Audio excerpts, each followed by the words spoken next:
proxy, it's your birthday, not for real, just for play. This is Cree Summer, and Moana Nui will be right back.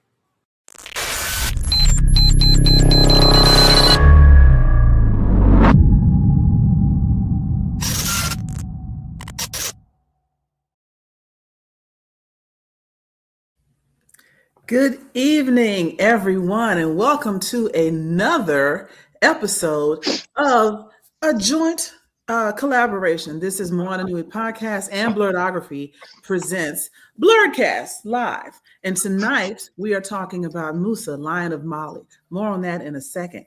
In case you're wondering, I am Joy Stevens, your lovely moderator for the evening. And with me also is Mouse. That's all you need to know about his name. He's going to be my co-lead as we talk about the Kickstarter and everything else that's going on with Musa, Lion of Mali. But first, I want to introduce our two guest authors, speakers, artists, however you want to describe yourselves. These are the co-writers and co-creators of this graphic novel, but it's so much more than that. So I want to let y'all talk about it. So we'll start with my top left. TJ, please introduce yourself.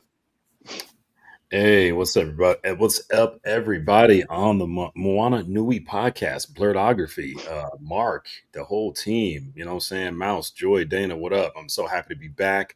So happy to be talking to you guys. My name is TJ Sterling. I'm the CEO and creative director at Ray Media. We specialize in incredible stories about Black and brown superheroes in every cool genre that you might have heard of and might not have heard of. And we're here today to talk about our latest book, Musa, Lion of Mali. All right. All right. Evening, everyone. My name is Ade Heru, Giant Killer Press. I'm here to promote Musa, Lion of Mali at musalionofmali.com.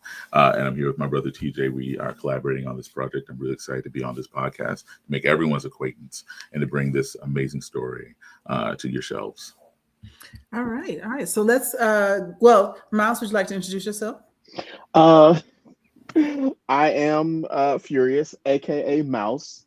It's some long history behind Mouse, but just know I'm Mouse and I help Joy get stuff done. Yes. I'm part of the Moana Nui and Blerdkast podcasting networks. Right. If you want to know more, go watch Devil in a Blue Dress. Yeah. Mm-hmm. But let's get right into it. So I want to start off talking about this new graphic novel that you'll have out it's called Musa, Lion of Mali. And can you help me understand, like, I hear you saying that you wanted to make sure that you are connecting young people with Black heroes, folklore, et cetera, but how did this particular project get started? So Mansa Musa was a real person who lived in the 14th century in West Africa, Mali to be exact. And I've known about him for quite some time. His life was always interesting to me. Not only what was factual, but was also missing in his history was also very, very intriguing to me. So people who have purchased and support us at Ray Media within the last 10 years know that we typically do stuff that's in like the sci-fi or the cyberpunk or space opera, these kind of like fantastical realms. But we wanted to tell a story and do something completely different and pivot to a more historical, realistic story of somebody who actually lived. So had this idea, had this thought about this character 5 years ago.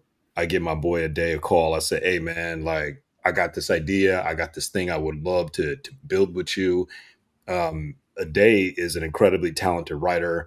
This dude knows history. He knows the diaspora better than anybody that I know. And I was like, you'd be the perfect person for us to like combine like Voltron and make something really cool with this story. So he honored me by saying yes, and then we started kind of going off to the races of making this character, making this story come to life. And it's an incredibly important story because so many of us Black and brown folks that live in the United States are from West Africa. Our genetic lineage, our ancestral heritage goes all the way back to West Africa. And, this isn't, while Egypt is cool, most of our people don't really come from there. Most of our people come from West Africa. So to be able to talk about and make a story about one of our heroes, one of our ancestral myths, legendary characters was an honor. And that's kind of what lit the fire underneath us. Yeah. Okay. And Ade, as you mentioned, you are more of the historian, more of the folklore and diasporic knowledge expert. So how close to reality or how close to like factual history is this book going to be, or is it? I've been quoted as saying we're looking at anywhere between 74 and 78%, only because like so much of what we looked up was actually just, it was hard to find. He's a guy who was larger than life. So even the things that are nailed down, you have to wonder what was exaggerated, right?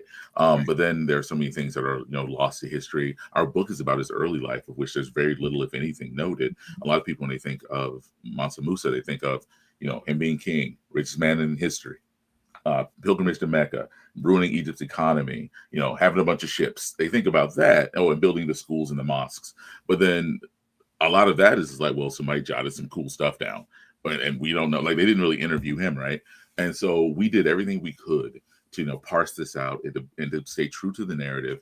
And then where we saw opportunities to embellish a bit, as well as the idea of, kind of reverse engineering a young Musa. That's where we kind of leaned in. So I'd say close to 80% of it is something you're going to find in someone's history book. But it is worth noting that this is a man that the powers that be went out of their way to really obfuscate his history. Like, there's really no reason you shouldn't know who he is. Yeah. I mean, you know who a lot of folks are who were pretty much villains in history. But this was a guy who, especially for the time, he was the thermometer that everybody was their temperature was taken against. And unless you happen to have an AFAM class or, a woke relative growing up, you didn't really hear about him. But like TJ says, there's a bunch of rap songs about him. It's our job to make sure there's at least one graphic novel about him. Cool. Good stuff. Mouse? When we look at this story, this historical narrative, how much research? I mean, obviously, there's a certain, like you said, there's a certain amount of things that are nailed down, and then there's a little bit of exaggeration for the purpose of storytelling. As you were doing your research and getting everything together for this character, was there a lot of additional information and a lot of additional history you discovered about him that you didn't know before, and you're trying to figure out, how do I take this new information and fuse it into the story that we already know? Yeah. So what's interesting is, again, during the 14th century, a lot of, historic, like, how do I put it? When you rewind the tape and you go all the way back, our griots, they told story through, verbal recountings of situations, and that was our way of, creating a narrative or even telling a story about the history of a person, whether they were fictional or fact. And so a lot of stuff wasn't written down on scrolls or tablets at that time. A lot of it was word of mouth. And Mansa Musa was so famous worldwide that he was the first person to ever be on drawn on a world map, first Black man to ever be drawn on a world map because of his legacy, because of how incredibly well known he was. He was viral before viral was a thing. And there was no phones. There was no, I mean, it was literally carrier pigeon, or, they had a hawk with, a squirrel on its foot, and they threw him off, like it was that type of time it was on. So when we're researching, we see pieces of his life in sections and then large gaps. You know what I'm saying? A lot of folks don't know when he died. A lot of folks don't know technically when he was born. They do know when he ruled. They do know where he traveled to, and the recountings of other people that saw him from a third person type lens. And there was a lot of incredibly interesting information about Mali as a nation at the time, and how they were. I think our favorite thing, one of my favorite things, I'll just say, is that they were a sailing nation. They had thousands of ships that they would cast out into the, into the seas to look for knowledge, to explore. I mean, again, Mali was also part of Timbuktu, which is this vast library of knowledge that people came from all over the world to learn from. So they were constantly, replenishing ranks, but also replenishing their knowledge base for the nation, and which influenced the entirety of the continent of Africa at the time. So to see how progressive they were and how interested they were in, again, expanding their knowledge by learning from other people, not going to a place and raping and pillaging and trying to claim something that wasn't theirs, that wasn't our bag. You know what I'm saying? Like, they went, learned the knowledge, and then brought it home and enriched themselves. So that was one of the cool things to learn, that they had ships, they had all kinds of stuff, because I think the picture that has been painted has been a lot less civilized, which is again completely inaccurate based on what we've learned. If I remember correctly, and I could be a little bit off, but news of his exploits, going, making the pilgrimage to Mecca, messing up the economy in an entire, city state, like all of Egypt, and then to be like, oh, my bad, let me get this back from y'all so I don't ruin your lives. But understanding how much gold he actually had led to sniffing around an investigation of the Portuguese and the Spanish when they were looking for money. And to your point about sharing knowledge and the boats and all the sailing that he had, it wasn't him. Matter of fact, there may be a good half a century between this, but it was a Black man that the Portuguese kidnapped from North Africa that helped them understand how to rearrange or reconfigure their sails so that they could make it around there without getting caught up in the cross streams and everything, which this young Black man called the trade winds, in which we now have that phrase, and they will swear that Prince Henry the Navigator came up with that, and he didn't. No. But there's so much history like that. I don't know. So forgive me for my low grade ADHD. I had to say that, but it's nothing to do. Thank you. But it does bring me to my next question, which is, you mentioned some of his younger life. How far do y'all go into what most people might know of him in this chapter or in this book? We actually steer clear of a lot of the mainstream. So when we sat down, we knew we wanted to do an epic.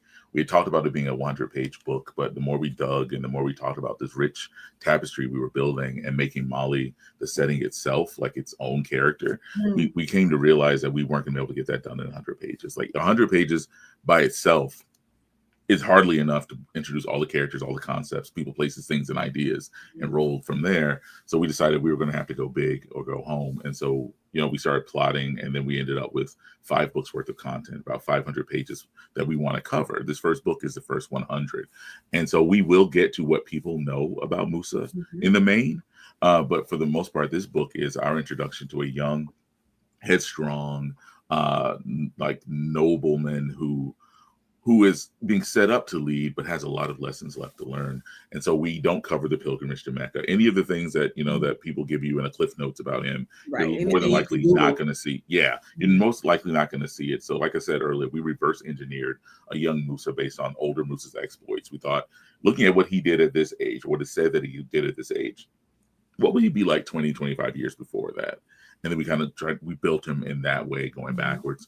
And then we added a couple dashes of some sword and sorcery in there as well to kind of spice up the story, so that it's not just a 100-page graphic novel, sequential art documentary. We wanted to go big, and give people something to be excited about, as well as tap into a lot of the African traditional indigenous magics and customs and things like that. So, and even then we don't, because we had 100 pages, we're not very heavy-handed with that either. So we give people just enough in the first book, I think, to get them really excited for the next 400 pages. We just saw a comment that said Asada needs to be remembered too, which I would thank you. Yeah, just saying. And so I would like to ask you about the world building that you're doing, like all the additional characters, because there's always, some side quests with things. So is there anyone else? And if you want to say that's confidential at this moment, it's fine. But is there anyone else that may come across a young Musa that cameos, if you will, or anything like that? Who else is in the story? Yeah, there's quite a few great characters in Musa, Lion of Mali. It's again 120 pages, 100 pages of main story, and 20 pages of behind the scenes back matter artwork, where we kind of show you a glimpse of what that world building is. And really, what's crazy about a 100-page book is that the only thing you can really do with it, especially if the storytelling is done well, is to lay a good, solid foundation. So in this particular story, we are focused on the main central characters that kind of, set us off, to the races, so to speak. And that is Mansa Musa, young Musa Keita, before he becomes a Mansa, actually, his brother Suleiman Keita, their uncle, the great king Abubakari, White Aminata, her raiders, as well as Ibrahim and Musa's men. So these are all central characters to give you an idea and the backstory behind what Mali looks like. Because really, this is a story about the relationship of the Keita family and the nation that they are leading, which is Mali. So it really is that, and that's the good and the bad. So we kind of get a chance to see what the effect has been for the people who live in Mali, but what the effect is for the people who live outside of Mali, and what their gripes are and how they are kind of butting heads on certain things. And you also get a chance to see some Musa being challenged. He's not necessarily the type that is bested easily, and we do see somebody who can best him, and that is in our antagonist, White Aminata. So she's a fictional character. She does not exist. She's somebody who we made up for the story. But she does represent an allegory of sorts, and if I tell you any more about her, I might ruin it, so I'm not going to. So yeah, I was about to send you a text. One thing I'd like to throw out at you is you've mentioned this first 100 pages, and then I heard you also mention the next 400 pages. Is this a story that you already envision having? Obviously, you've got your beginning, but do you have a definite end to this story, or do you see this as something that could potentially be an ongoing series as long as people, show that there's interest in getting, new pieces of information or new stories, I should say? Well, I don't want to rule anything out, but I know that when we looked at those first 500 pages, we approached it with the understanding that we wanted to tell a complete story. The idea being that when everything was done, there'd be this complete narrative. That being said, we did make allowances for people falling in love with this world that we're building, for establishing something like a Musaverse, as you will, that where we could actually branch out. And the beautiful thing is these stories, each one of these books is set in a specific time in his life, and there's a lot of space in between. So there's nothing saying that with enough support, enough love, enough energy from the readers, that we don't spin off and do a series or one shots or mini series that take place in between these time periods or in the time period. Musa was meant to be a celebration of the man, the myth, the legend, but also a love letter to the diaspora. We wanted folks to pick up this book and be excited about it, be excited about the story, be excited to see a hero that looks like them. Not have another story about King Arthur or Robin Hood or Paul Bunyan or even Yasuke, but someone who's really who has direct line, even if it's not directly like, oh, he was my great whatever, but a direct line to where they were from, and go from there. Similar to how a bunch of African Americans felt when Black Panther came out. Like, it's completely fictional, but everybody in Atlanta is from Wakanda now. We love to talk about that. Like, they shot it here, this is Wakanda. But just that feeling of connection above and beyond, to your point, like something either so abstract or so like one-off. Like Yasuke was not in his native land, even though it's a story about him. But this is the man, the myth, the legend, and the land. So I love y'all for that. Thank you. Speaking of, but you mentioned about people that are loving your work and supporting you. Let's talk about the support, right? Because you all have a Kickstarter campaign that's been going on for how long now? Yeah, we're a little over 2 weeks in. Yeah, so we have another. Yeah, we have 12 days left. Yeah, 12 days. Yeah, 12 days left until that campaign comes to a close, and everybody basically will get their book shortly after. So it's been a great 2 weeks. I mean, I haven't had a Kickstarter campaign in almost 3 years. It's been about 2.5 since I've done a campaign. The last one was for Joystick Angels, and Kickstarter campaigns are really difficult. They're a ton of work. They really do take a lot of how do I put it? A lot of time, a lot of energy, and a lot of just ingenuity to continue to spread the word without paying everything you own to a marketing agency to do it for you. So Right. One of those things, like the grassroots support. Everybody who's supported this far has been incredible. So we want to just salute y'all. We want to say thank you. Absolutely. We are now eyeing our second, third, fourth, and fifth stretch goal. That's what our next goal, our next thing on the horizon is. So we're literally looking at 15K we hit a few days ago, and that basically gives everybody access to free digital copies of the Musa Lion of Mali book, but also digital comics from independent creators like David Crownson or Newton Lillivois and Jason Reeves and a couple of other great people like Roosevelt Pitt, who have amazing independent books about other characters and stories that are really dope. So everybody gets that for free. And the next one that we're really, really excited about is 20,000. When we hit 20K, we're going to give everybody a free upgrade to a hardcover on any book you buy. So any Musa book that you buy, whether it's the Kickstarter exclusive or the standard, you can get a upgrade to a hardcover complimentary on us. Okay. 20K. So please, guys, share the campaign. Tell everybody about it. Up your pledges. All of that good stuff. Help us get there because we want to get you some cool stuff. Oh, absolutely. Right. And for those of you who might be watching right now, or if you're watching this on repeat, the website is down below, www.musalionofmali.com. M-U-S-A, Lion of Mali. I'm not telling you how to spell Mali.com. Right. And so one other thing, so around like benefits of being an early adopter, a subscriber or sponsor to this campaign, and these other 400 pages, is there some sort of like early access? Like what are the, okay, so here we go. Here's some of the benefits. If you pledge $15, you get a digital PDF. Very nice. Makes a nice screensaver. Printed copy at $30. I like, that's not bad. Yeah. Because I've been to Dragon Con. I see what stuff goes for. That's a deal. You said it, not me. Okay, so for $50, you get the printed edition and a digital copy, so you can take it with you on the go. You don't have to worry about packing it. I love that. Yeah. Okay.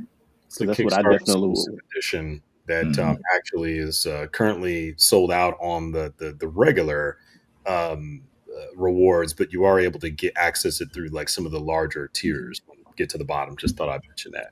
Okay, so I would say right here, $50. Here's where we start getting into like adult money, right? Like if you got $50, you get the whole digital copy collection, which is not just the Lion of Mali, but Shattered Visions. Is that said? Yeah, what does it say? Joystick Rebels? Joystick Angels. Joystick Angels, yeah, my eyes bad. I saw Joy and I got excited. I was like, is it about me? Could be a cosplay idea. What up, Mark? I see you. What's going on, everybody? Yeah, man. Got his copy. Thanks, bro. So let's scroll up to the higher levels because we got folks in here that got good jobs. So, is there a higher level than $50? Yeah, there's 160. It's a printed bundle. You get everything. All the books I've ever made. That's like, it's like almost 700 pages worth of art and story between like all the different books. There's that. You get the digital with those as well as a gift. But we do have quite a few other bigger tiers too, just for folks who are collectors. So I'm going to talk to 200. Okay, keep it going. Yeah, this is again, since that Kickstarter exclusive cover is sold out, in terms of just picking it, separately, you can get access to it though through the bigger tier of this 200, where you get every book we've made at Ray Media, as well as the Musa standard cover and the Kickstarter cover, and that's only 200. Ooh. Now we're talking. We got shirts. See, why are y'all trying to take all my money? Not all of it. I mean, you can just touch. Buy ramen. See, now I want to talk to the aunties and the uncles out here, the childless people who have maybe 16, 15 and up, nephews, nieces, etc. See, what you do is you get this $300 bundle, right? You keep the t-shirts, you keep the books you want, and then you give the other things to the children's. So, and it's Merry Christmas right there, right? Thank you. And it doesn't just, I know Christmas is like a week and a half away. That doesn't matter. What matters is a thought, right? So you can tell them, I got you something. You've been the first, hot off the press. You'll be the first one to get it, right? It's limited edition and it's Black people. Here's these 3 books as you keep the rest of it. And then, look, you knocked out maybe 2 or 3 different Christmas gifts. That'll be coming, Christmas in July, if you will, or whenever everything is ready, and you get to keep the shirts because I'm absolutely getting these t-shirts. Sweet. Guys, the t-shirts are Kickstarter exclusives. I don't know. I forgot if I put that down on the actual campaign, but like you can only get them on the Kickstarter. They're not going to be sold after that. So that's kind of the same cadence all my other campaigns follow, whether it was my original Occam's campaign or Shattered Visions or whatever. Each campaign has exclusive bespoke t-shirts that never get reproduced. So you get them on the campaign, that's it. Hang on. Wow. So $400. Want to be in the next volume. With this tier, you can be drawn into the next book in the series. Now I'm gonna tell you, I'm a sucker for this. Once upon a time, a good friend of mine that I've never met, Malachi Bailey, was doing a Kickstarter to republish his first book, Her. And he was like, for $100, I will make you a character in the next book. So Her too, Gods and Monsters, does have a character named Joy in it. So yeah, and again, I got adult money because I don't have kids. As do I, and the idea of being in a comic book is a graphic novel is that it's very tempting. It is really very, very tempting. Give in Do to y'all temptation. have a character that's like a little bit older, maybe gray hair, super cute. We do now. Yaha. Now now since we're scrolling through and we're having this discussion, it kind of makes me wonder with all the successful Kickstarters that you all have had, have you figured out the secret to going from start to actually completion? Because we know a lot of Kickstarters that have some amazing products don't always make it to the finish line. Have you guys kind of figured out what it is you need to do and when you need to do it so that you can guarantee your Kickstarter makes it to the finish line? Hell no. It's I gotta be honest, man. It's like standing on quicksand, to be honest. Like the Kickstarter updates their website every year with new technology, with new features, with new software. There was a point, back in the day, like I'm just talking about 5 years ago, that you could post links on Facebook and people could see them. And now you post a link on Facebook, they hide that stuff because they want to push you to like making ads. So it actually makes your life 10 times more difficult when trying to promote on a specific platform. And that's why it's like a lot of pay to play. So now you got a bigger budget, you know what I'm saying? Like, and there's really no secret sauce to making good Kickstarters. And reaching your goal. I think having a great book helps, but I mean, even incredible individuals like Roye Okupe with Unique Studios has talked about this on podcasts. Like he would get nervous before Kickstarter because it's like, hey, I'm not sure if I'm going to fund, and he'll go make 30 or 40, 50K. Like, you never know when the temperature is and what works and what not. So a lot of it's experimentation. I've only done 5 of these campaigns, and my hope that, in 10 years, I'll be a master at this, because the people who I look up to, guys like, companies like Aspen Comics, they've been in business over 20 years and they make 200K on a Kickstarter campaign. So like the numbers are always, there's always like a goalpost that I'm like chasing that moves, you know what I'm saying? Like, So when is the estimated like hard copy publish date for people that are investing now? When can they expect to get everything? Oh yeah. Well, we're looking at once the campaign is done, once all the money clears, once everything's rolling, we're looking at fulfillment within 30, 60 days of close of the campaign. Like we're not trying to sit on this. We didn't come hat in hand and ask anyone to help us bring this vision to life. TJ and I, for the past 5 years, we've been reaching into our pockets, from our day job money and all that good stuff, and paying these artists to help us bring this book to life. We really believed in it, and we really wanted to make sure that it was something tangible. So when we came to everyone, we couched it in what it really is. This is a chance to pre-order, a chance to say, hey, I'm really interested, and I don't want to wait for the con season to start. I'm really interested, and I want this exclusive cover, or I want this one-of-a-kind t-shirt. I'm really interested, and I want to be a part of history, pun intended. Like that's what we came to the world with. And I think we've done. I think honestly, it's humbling for me because this is my first actual campaign. This is the first time I've ever decided to like step into the big boy leagues, and I'm blessed to be able to do it. With TJ, and to see folks the way they've gravitated toward it. Just looking at the page and people see the art. That's all they see. Like they might see a conversation like this, or they might see a post online, but very few of the people who backed it have actually read the PDF. Like they've seen or seen the pre-production version. And they still believe in it enough to bring it to life the way they did. It's incredible. So I'm loving this. So I'm putting my marketing hat on because it's another thing that I do. And I'm thinking of the people in my circles because I am 51. I went to Spelman College, which means by extension, I have links and connections with Morehouse and FAMU, as a matter of fact. Getting this in front of those groups, not necessarily for themselves, not necessarily for Christmas, but spring break, March Madness, so on and so forth, birthdays that are happening with their nieces and nephews and everything in the spring, where they'll be able to have something tangible and limited. I'm giving you something that there's something about the HBCU crowd. They like to have something nobody else has got.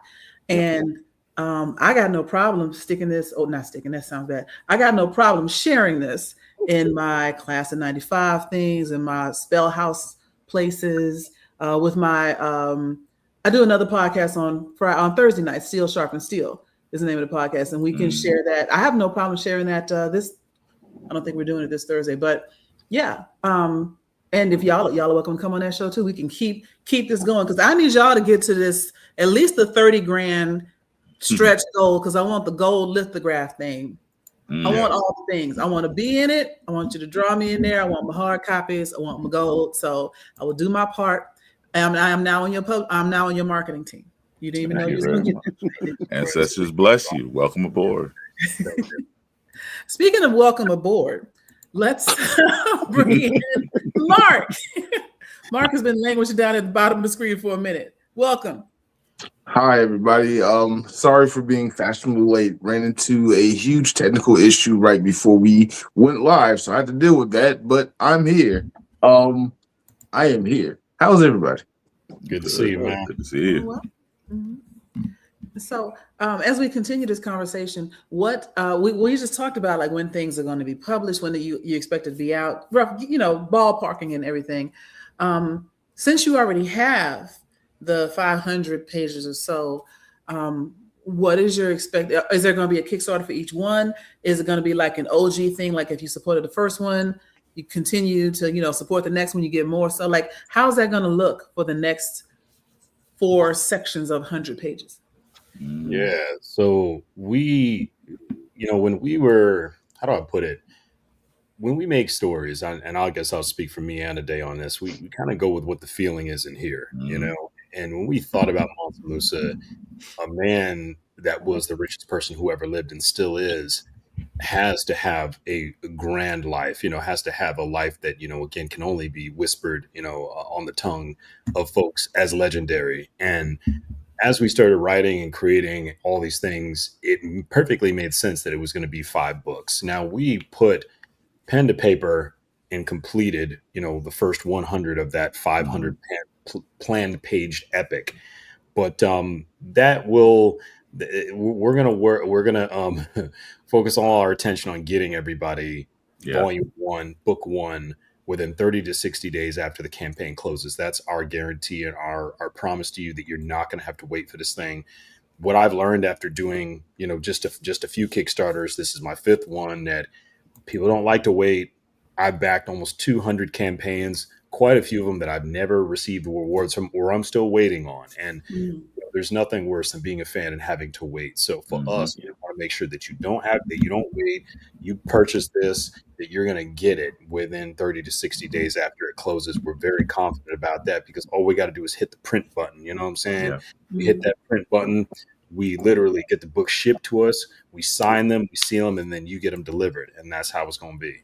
Yeah. And I apologize if I misspoke. We have 500 pages planned. We have 100 written. We have plotted books 2, 3, 4, and 5. Once this campaign is done and folks are able to start giving us their feedback, there's a reason there's a tier where folks can be written into the story. Like it wouldn't be fair to offer that. It wouldn't be fair to offer that story and then to be like, you get to be Guy in Mali Marketplace #2. Like, no, we were actually going to. This is a living, breathing story. This is an epic that we're trying to tell. And while we've plotted books 2, 3, 4, and 5, the direction that we ultimately take it will be based on the feedback that we get, the love that we're shown on the project. We can't call it a love letter to the diaspora and just make it something we dictate. Like this is a story we're sharing with a bunch of folks. When you look at the book and you see the amazing art within the pages, you'll see that we didn't get one artist to do it. We didn't get one person's vision and their pen to bring it to life. We collaborated with a number of artists who had their own take, who had their own life experiences, who had their own place in the diaspora they were coming from. And we want the book to continue to be a manifestation of the vision that we have being modified over and over again by the feedback we get, by the talented people we get to work with. I saw that used to great success in an anime I was watching recently, To Be Hero X. And you're watching the show, and like when they get to certain parts, the animation style completely switches. Like it goes from like CGI to cell shaded and back. But by the time you get to maybe, I don't know, episode 3 or 4, you get used to that rhythm. You know when something's coming because it's changed. And I think it would be great. I mean, I'm projecting at this point, and not just me, but I think it'd be great if there were artists that this is their character. And when you see that style, even as, something's bleeding one panel into another, the style is changing. Oh, we're about to get back into XYZ. We're about to get back into Joy's storyline. I'm just kidding. But by the way, I was adopted when I went to Ghana. I was adopted by a Ghanaian chief.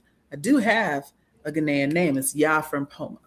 So I'm dead serious. Y'all about to be sick of me, to be honest.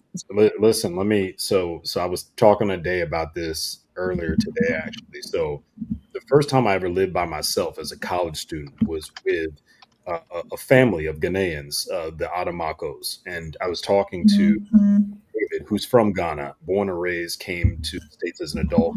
They learned about Mansa Musa in elementary school.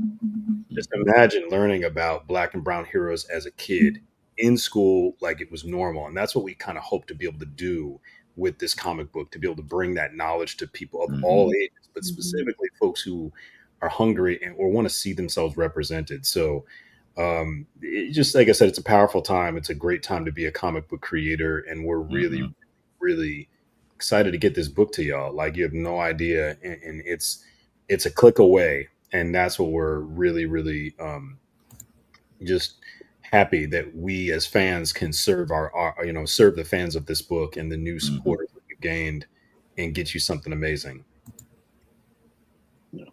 When you guys were showing the stretch goals earlier, as Joy made the comment of people from the HBCU like to have things, specifically like limited edition things. Have you all thought about any other type of merchandise that could be, I don't know, maybe like an art book or something, just something else tangible that it's like, as I'm sitting here and I've got my graphic novel and I'm reading it, just another piece of, hey, here's something else that goes along with this amazing story that I'm reading that, somebody else can pick up and say, hey, I like this. What is it? Can you tell me where you got it? This was a conversation we had. We've had a lot, and the more times we've had conversations like this, we get asked it a lot. Like for TJ and I think for us, it was really getting that first 100 pages out, right, TJ? Like gotcha. We knew we wanted to lock in. We never ruled anything out. When we started world building for this series, we knew it was going to be a graphic novel. We knew because that's the world we work in. But we knew that we wanted it to be epic, we wanted it to be cinematic, we wanted it to be breathing. And so we sat down and we approached world building as though this story could have been a comic, a video game, a tabletop game, animated series, a live action epic, a limited edition series on HBO Max, whatever. So we just knew we wanted it to be a quality story. And so we started building the world and looking at maps and looking at timelines and looking at, the history as recorded and as told. And then we also started working with really talented artists to create garb and architecture to try to put together the puzzle of like, why is this weapon here? Or why do they dress this way? Or what does the castle look like? All with the understanding that this could be something bigger. Like when we started sitting down, like I said, we wanted to do 100 pages, and we figured out really early this was a much bigger project. So with enough love and enough support, vote with your dollars, MusaLionandMolly.com. If enough people come to us and say, I will buy that from you, then I'm the type of dude who says, I will sell that to you. Yes. And that's just how it is. Yeah. Because I'm the type of person that I've got 3 of these 11 by 17 portfolios of artwork of people that I've purchased throughout the years. And I'm a big art book junkie. So it's like, if I see an art book, yep, give me that. Let me have it. Give it here. Same here. And I've just recently, like in the last couple of years, gotten past the idea that my art had to be grown up and adult in my house. And now I've got prints from Afua Richardson, from Greg and them, from the last con I went to, autograph posters, et cetera, and love my space so much more. Here's some of Afua's work back here, as a matter of fact. You can see it. Yeah, that's her Sam Wilson joint. I got that too. So yeah, big flash neon sign backer. If I have an art, to your point about backing stuff and then you don't remember what happened to it, I may have already backed this. I don't know if I did or not, but I'm definitely going back and get that written into the next book joint level because I can. That's one of my favorite tiers, and I'll tell you guys why, because it is something I've offered since the beginning of my my campaigns. The first book I ever did that with was Okamus, and it was funny because only 2 people got it. It was my aunt and uncle. So it was my aunt and uncle and a friend from high school got written into the book. And then when we had Joystick Angels, quite a few folks did it. They were like, "Oh, this is a great idea." So we literally have, I think, about 12 people now that exist within the Joystick Angels universe that are real people that had feedback on what their character was supposed to look like. Hey, I want to have an outfit that looks like this. Hey, I want the colors of my outfit to look like this. I want my weapons to be this. And we really gave them a customized experience. So they now have this incredible graphic novel, this amazing story that showcases their character. And even I asked hey, what are some of your favorite sayings so I can put that into the dialogue of your character when I'm writing it. So it is very interactive. Very interactive. So if you become part of the book, you literally become a framework and a character within the tapestry of the universe. And we do make it a point to really do that very, very well. Nice. That's awesome. That is awesome. I love everything I'm hearing. What else do you want people to know about this endeavor? Anything that we haven't covered. I want to reiterate that the book exists. It's real. I'm holding a print copy. And again, I say that in the spirit of, hey, I'm back to Kickstarter. Where is it? Because this is a big project. People are talking about it. It's going viral in some circles. And it seems I've been told in conversations, it seems too good to be true. And then I hold up the book and I go, it exists. It's real. I wrote it. And I wrote it with TJ. We created it. It exists. It's as real as my kids. This is something we are very excited to get to folks. We can talk all day about, stretch goals, which we will, and we will absolutely honor that and love that. But ultimately, stretch goals only exist because we were blessed enough to be able to bring this team together, to bring this project together. And then we're blessed with folks that believe in it enough to put in their pre-orders on this campaign. And so getting it out the door is the big message. It's great to start conversations about the diaspora. We will continue to, but we want to honor that folks really did put their money where their mouth was, in the spirit of Musa, and said, hey, I want that. And we want to make sure that they get that. And so every conversation will all roads in my mind lead back to, and here's your copy. And here's your copy. I like that. I would actually like to ask the 2 of you a question. You mentioned the team that you put together behind this book to create some of the amazing artwork. Can you talk about a little bit of what was it like finding different illustrators to bring the story to life, and just the vetting process of looking for people who had such creativity or who had an art style that you liked, that you wanted to be a part of this project?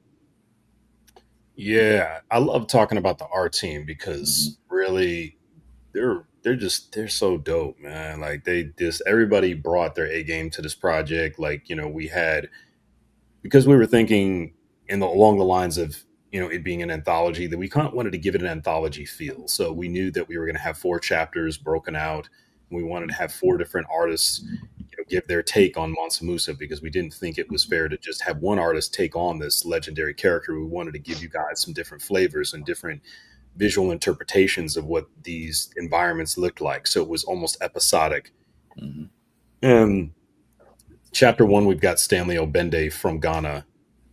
He looks out his window and sees Africa every single day. So he literally brought that authenticity, that understanding of what the actual place looks like to the book. You've got Willem Van Nomo, a Black man from the Dominican Republic who does some incredible work. And he has been somebody I've worked with for many years, and the days work with him as well. Just a lot of camaraderie, a lot of ease there of just, hey, we can rely on this person. Mm-hmm. Chapter 3, we've got Ray Anthony Height on 2 pages. We've got Mario Teresi, and we've got on chapter 4, Sean Damian Hill, who I've worked with on an entire book, Okina's Dark History. He did the drawing, I did the writing. So we kind of tapped some folks we already knew, and then added folks to the roster who were newer. And, there's always kind of like a little bit of a learning curve, if you will, like when you're working with new people. But even when you're working with people, and we're working on a new project, like, how do you direct them and give them the best information you can? And that was like our thing. And since I'd worked with some of these people before, I'm like, I know what I need to do better now, and I know how to give them more of what they need. So to just bring out the best, because every publisher, it should be your job to bring out the best of, in your artists, your writers, your creative team. How do you bring out the best in them and make them have a good time? So I always translate that, because I'm an artist myself. Like, how does my life become easier? And that's reference material. So the reference material that we started to compile turned into this massive Google folder with just images of everything from that era. And like, yo, this is a perfect opportunity. Let's build build the world of Mali from our lens through every means we could. So we had a couple amazing interns, Ray Media interns, um, who literally created set designs, ships, models, model sheets for the characters, structural stuff for the throne room, and for, as well as the capital of Mali. So it became a thing that when the artists showed up to the job, like, hey, I'm ready to draw this book, they literally had just a glossary of just all of these different pieces they could pull from visually that gave them the inspiration they needed to draw. So it was kind of like, for them, oh, this is easy. I could just get to be me. I don't got to think. I can just feel the script, look at the art, look at what's created, and riff off of that. Yeah. We have a comment from someone that not sure what their impetus was, but it is a good question. Mm-hmm. Considering that, slavery, not chattel slavery of the transatlantic, but slavery as an institution similar to slavery in the Bible has existed since biblical times, etc. And is this discussed at all in your book? 100 pages is not a lot of real estate. True. I'll say that. I won't even say it to be politically correct. I'll say that. Mm-hmm. If the intention was to delve into that, it'd be a very different story. Mm-hmm. We were going for a sword and sorcery epic with sword play, daring do, and all that good stuff. We also had 100 pages to establish who Mansa Musa, or Musa Keita, is in the story, who his family is, who his antagonist is, as well as to delve into the kind of mysticism that's just at the surface of the story, but it goes much, much deeper. That being said, this is a rich tapestry that we are looking to paint. We have 400 more pages, as well as the ability to delve a lot deeper. I personally would love to do a side story where we do delve into it, where it is something that it's explored, where we look at the main character's take on it, whether he was pro or against or neutral, and really play it up. Slavery, no matter when the time period was, is not cool. But this is a story that's meant to be a cool story. I would not want to muddy the waters for something like this by pulling in something that heavy, because we'd have to hand wave it no matter what your position is. In 100 pages, you have to say, oh, and then there's slavery. Anyway, swords and sorcery. Like, I don't want to do that. I would want a story that says, and this is slavery, and this is why it's messed up, and this is how it impacts the world, and this is how your main characters feel about it, and your deuterotagonist feels about it, and this is what it meant at the time, and how it led to the slavery that comes to mind when you think of it, which is a slavery that people hand wave like it didn't exist in the first place. I would want the room to tell that story. This is not a book about slavery. This is a book about young Mansa Musa, or the guy who would be Mansa Musa. And again, in summation, one day we will tell the story of widespread slavery in Mali through the lens of this universe with our modern sensibilities, and it won't be flattering, I'm sure, but it will be a story that is told. I got an idea that I don't want to say in public just yet, but I might hit y'all up about that at some point.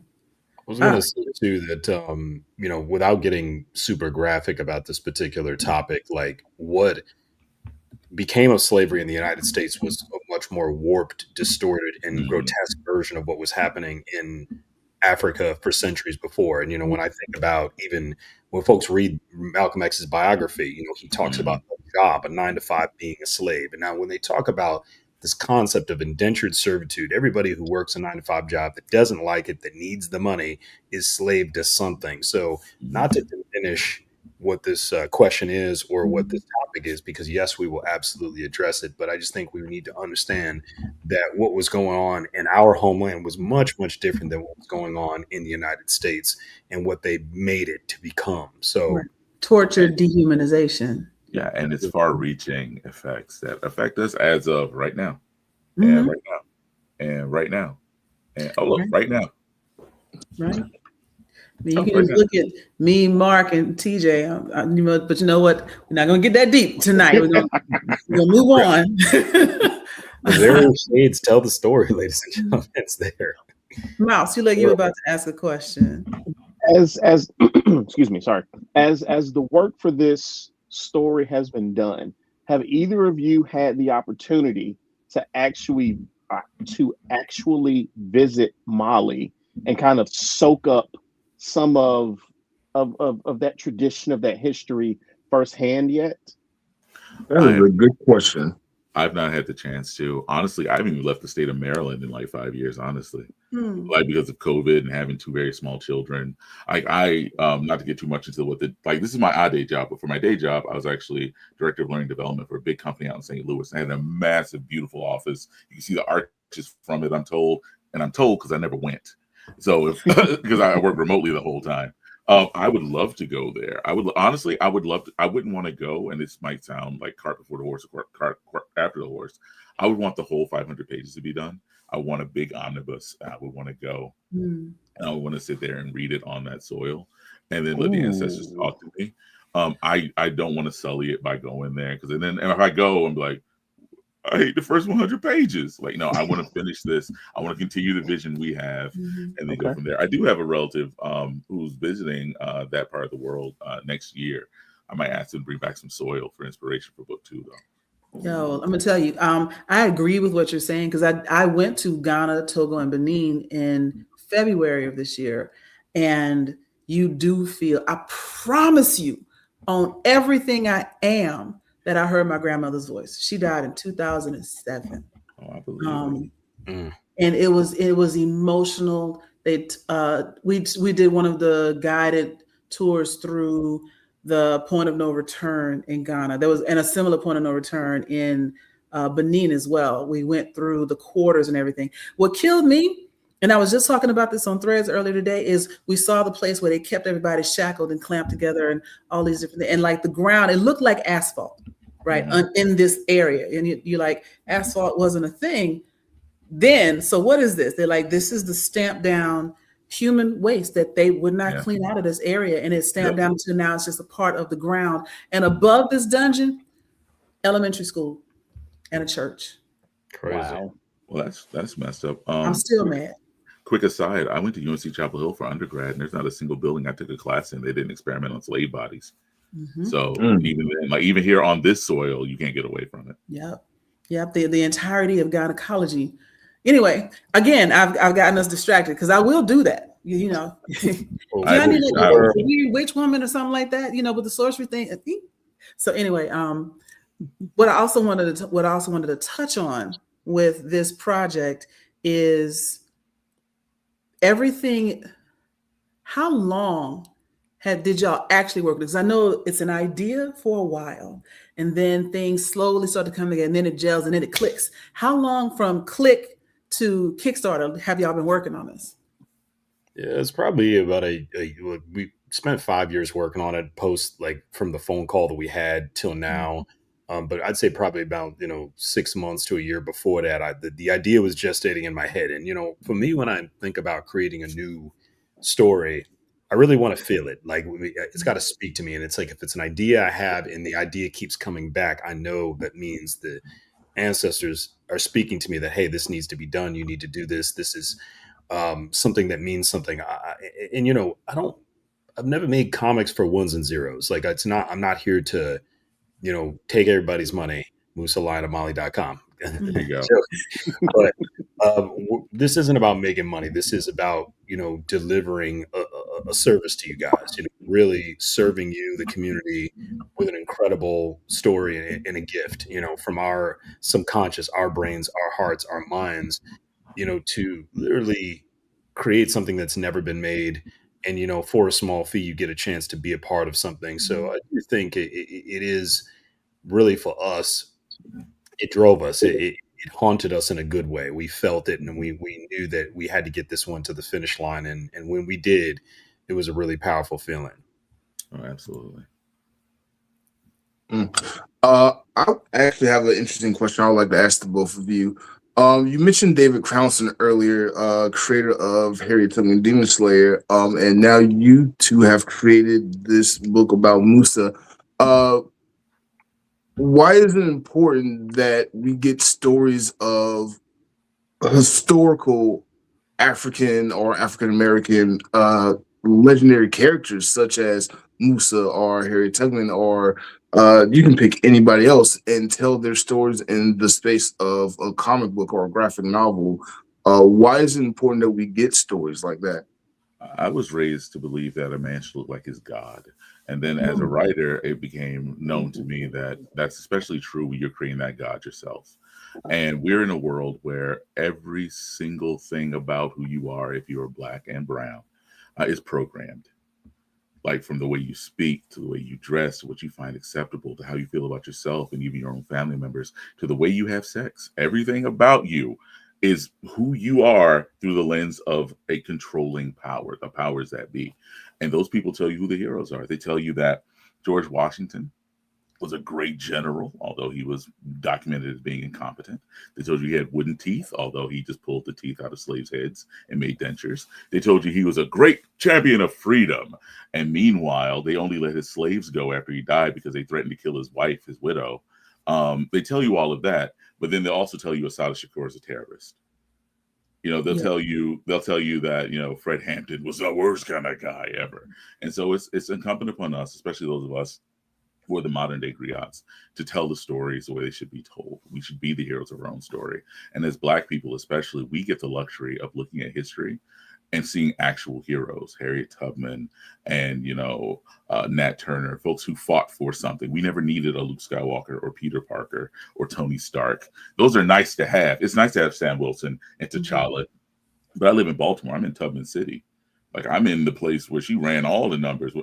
She killed her own husband because he was going to betray the movement. Like, that's a superhero. Modern day Okoye. Yep. Yes, exactly. And so it's really important that people get to tap into that. Like, Black Panther was a beautiful thing. It was a beautiful example of Black excellence. Like, I personally have issues with the film, and I'm on record as saying as such.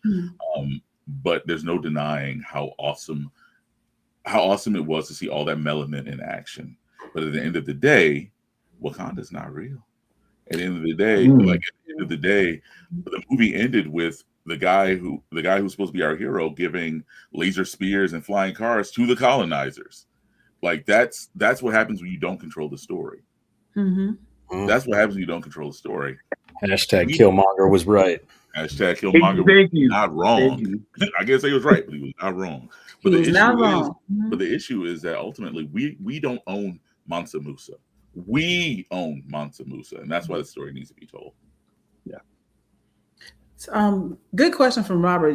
Did y'all get inspiration for the swords and sorcery aspect of it from West African folklore? Oh yeah. So within the first 100 pages, we stuck to a small drop of, sword, sorcery, magic element. Like we honestly wanted to kind of explore something that made the Keitas, that Keita clan, different.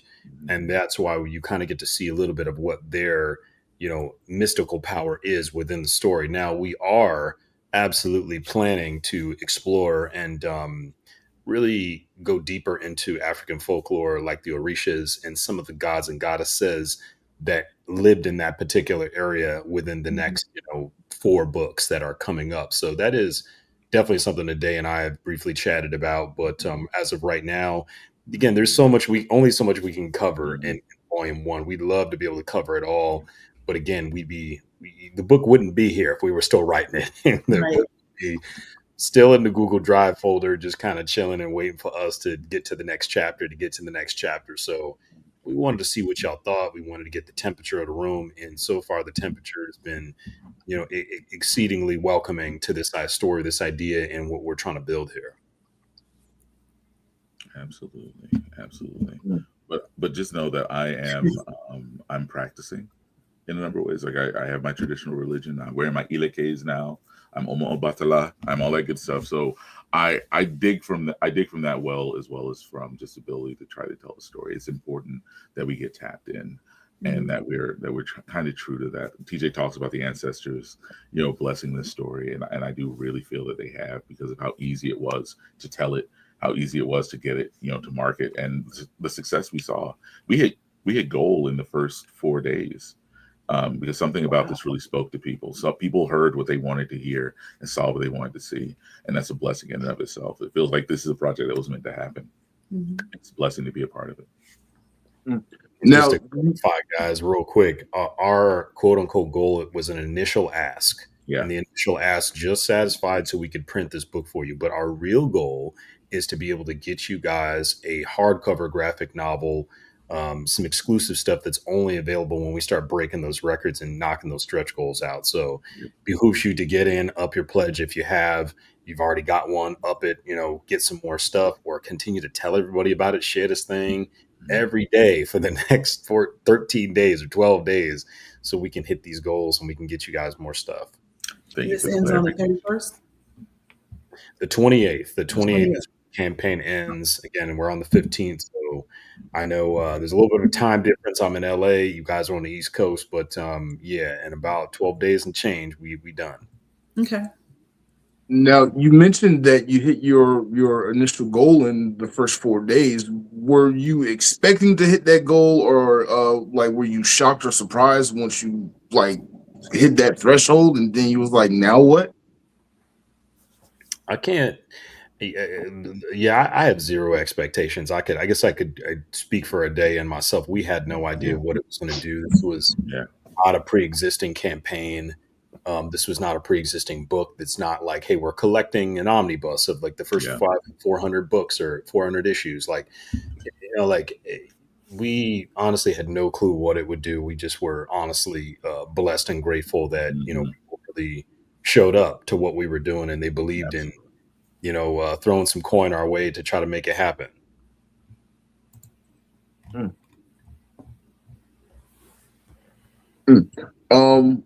So I see someone in the comments put that they want to see more Black stories for Xmas, and you mentioned that we do need to tell stories of our, not only our ancestors, but we need to tell them stories of us. What other legendary Black figures, whether it be your Harriet Tubmans, your Musas, your what other? Yeah, there you go. What other historical figures whose stories we could tell? There's really a lot, right, Heru? Like there's so much. Within the Musaverse, there are people who exist in the 14th century that are of note. I think when we talk about this being a conversation starter, one of the things that we have the ability to tap into is the fact that, Mansa Musa is the most famous guy from his time period, but he's not the only notable person from his time period. And so people ask, like, well, what would you do with this? Would you do this? Would you talk about this? I think there's an opportunity there if we get serious enough. If the support is there, MusaLionofMali.com, for us to really take a look at the world at that point, right? And then kind of create that version of the continent where people who are unsung heroes or unsung villains can have their names known. Like history, we know who Hitler is. And I know we know who Hitler is. He was not a good guy. He's still pretty famous. There are other people throughout history who've left their mark in positive ways and negative ways. But because, again, we have this narrow lens of what we're told is acceptable, who we're told who the heroes and the villains are, who the main characters are in this reality we live in, it's on us to dig deep and to bring those stories to folks. I think it'd be really awesome to expand, this version of Mali and to the entire continent. But I also think it'd be really great to pay homage to the heroes who've been, throughout the world. I don't think Alexander Dumas gets enough credit for what he did. Mm-hmm. And there are people who just don't realize that a Black guy did all that. But I don't think there's also enough conversation about who he was and the kind of mind he was to generate those stories. I would love to see that. I would love for Bass Reeves to get his flowers. We see him every now and then. He gets brought up and they go, well, they big the Lone Ranger on him. I was like, yeah, no, but this was a dude who was just terrifying. He was Batman before there was a Batman. Right. He needs to be known. And so I can't rule out telling any story. I just know that this is the one that TJ came to me with because someone came to him from a higher plane and said, Ray Media is the engine for this. This is these are the gears that need to turn. And again, I was blessed for my brother to say, hey, I don't think I want to do it with anybody else. And so we've been working on this. This is a labor of love. This is nothing but intent. This is nothing but us being really excited to see what we can make together. This is our first project together. And I know that we're already signed on for another 4 books at the minimum. So we'll be doing this again real soon. And I would like to point out that while it took 5 years to bring you this book, that was so we could figure out the recipe. We do not anticipate it being another 5 years before the next book, because by the time we did the 5th book, I'd be a grandfather, and I'm not trying to do that. So it was 5 years to figure out the recipe. TJ refers to it as a gumbo, right? So it took us 5 years to figure out the recipe. Now we opened up the restaurant. Nice. We'll have the grand opening. You can come and keep getting your bowls of it. Since we're talking, intent and bowls and whatnot, options, anime, thoughts on doing that with this? Yeah. So first I want to just quickly shout out Megascope Entertainment and John Jennings, because he's definitely been a soldier for the cause of Black and brown stories about our heroes. Queenie, when you're talking about Alexander Dumas and the Count of Monte Cristo, they have an incredible book called, it's actually the Count of Monte Cristo, but it is a futuristic version twist on the story. So him and his company have purposely taken figures that have existed and created narratives around those people, and made some really great graphic novels that I know I own quite a few of them. So if you guys haven't checked out John, please check out John and what he's doing with Megascope. When it comes to larger format stuff that's visible, like an animation or a game, tabletop, movies, all of this stuff, it starts with grassroots support, and I feel like a lot of people sometimes forget, I know I do, that it took them 40, almost 50 years of content before they ever made a Spider-Man movie, before they ever made an X-Men movie, before they ever had anything that they could make into a multimedia form. They had libraries worth of content, and this is our very first book. We were brand new to this particular IP. We're brand new to this character. Meaning some people forget, like, Iron Man wasn't even a popular character. He was never a popular character. I always liked Iron Man. I liked side characters. I was never a Captain America fan, but like the books that sold at Marvel were, X-Men, Spider-Man, Fantastic Four were the best sellers. The Avengers, Thor sometimes. So Iron Man was like one of them characters nobody really cared about. You know what I mean? At best. Exactly. So like it took years and years of great Iron Man stories in comic book form, then eventually animation. They obviously would have some games here and there. But, when it comes to the big stage, the movies, they needed that library of content. And what our goal really with our companies collectively is to build that library of content and then gradually move into those other realms in a Mhm. holistic way, not where we're trying to offload an IP and sell it. You know what I'm saying? Because so many people come up with great ideas and they're hungry and they're like, hey, I got to pay my rent. I got to take care of my kids. I try to get this car note taken care of. So they sell Squid Games and, Netflix makes $1 billion, you know what I mean? Like, and they lose all these things that they bled for. We don't have an interest in losing what we bleed for. We want to own it. And I think the ownership is really that generational wealth, not just offloading Yeah. it to a streaming service for them to, dissect it and Right. all that other stuff. Would you call that Netflix and shill? Ah, Hey, not bad. We got another question from the audience. What was the most surprising fact you learned when you were researching this project? Actually, for me, I think it was just how integral his Musa's brother Suleiman Keita was. Like, he was a character who would come up, and he was a character who actually rules after Musa in real life, canonically. But to see, the potential in that character, to see, what was documented about him, and then to see the version we were creating, how he took his own shape and how he became, a major part of the plot, as well as this big subplot that we're building. To me, that was one of the most exciting things, was having yet another main character. Like, Musa is the backdrop and the character in and of itself. Sorry, Mali is the backdrop of itself, in and of itself. But we have Musa, we have Aminata, who's also very, very critical to the story. But the more we kept writing, the more these other characters started to float to the top and become like very, very necessary to tell the story we wanted to tell. And before we knew it, like Suleiman, I think he may have ended up your favorite, right, TJ? Like, you big him up quite a bit, yeah. yeah, I talk about Suleiman a lot because, again, he was the successor to the throne, and I think the way I felt like it when I was researching was by design. It wasn't by accident. It was something, you know, again, I don't. Musa's rule ascension to the throne is a little bit different than Suleiman's. Like, they're very, very different if you compare and contrast them. To me, he's a character that's got a person that has so much to be explored and to talk about and to learn about. So I in agreement with a day there.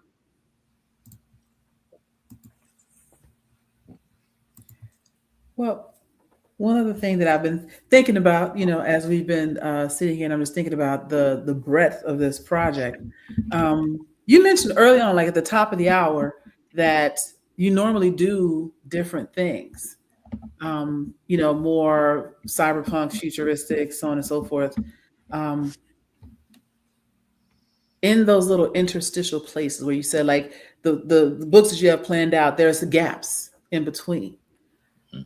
Have you thought about leaving space in there for some sort of crossover, if possible? Or is that too much pandering? Uh, you know, every other, no shade to any of the other publishers that make black comics. More power to them. Do what works for you. To Mhm. me, crossovers are something that's been milked to death. Like, every company's done it. The Images, the DCs, the Marvels, Dark Horse. Like, everybody has done a crossover. Everybody's done a new variant of a character or a universal this. And I think that Mhm. there's something great about simple stories that begin in that end. And I'm down for like a side story within the story. I'm down for bits and pieces of things that can describe the universe better, or characters better, or backstory, if you will. But yeah, the crossover thing doesn't as excite me as much as just telling a great story that somebody can pick up one book, finish it, and say, hey, here's a new thing I can jump to. And we don't got to worry about all the cross pollination of different stuff that confuses people. Plot holes and things left Mhm. undone. A Power lot of scaling, comic yeah. readers are confused on a lot of books because, like, going in so many directions, and there's always a new number one for something every year. Restart and refresh characters and arcs like every year. I mean, DC's done it so many times. We had Absolute, but then we had Future State. We had the New 52. Like, there's always a new something to kind of catch up on. And I just think that the reason why manga outsells comics 10 to 1 is because they don't they're not interested in the commercialization of a manga. They're interested in telling a great story, getting a good team behind it, and creating a story that can start and that can end. and it's not gimmicky. They're not trying to kill a character off to piss people off so they can buy books and they can up sales. It's just something American Engine does. Looking at you, Shonda Rhimes.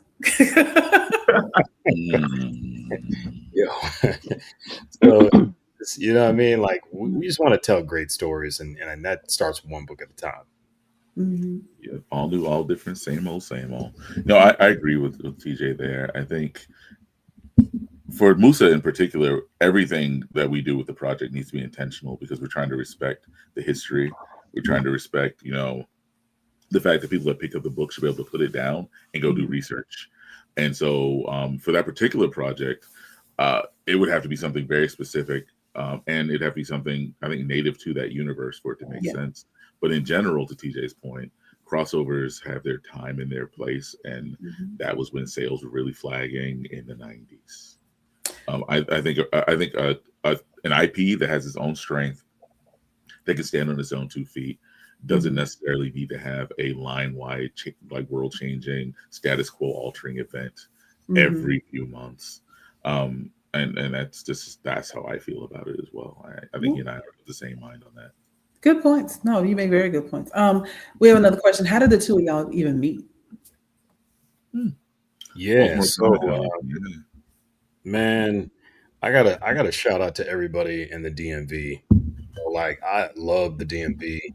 I love the people. I love the vibes, the food. Just it's like one of my favorite places to visit when I'm doing conventions. And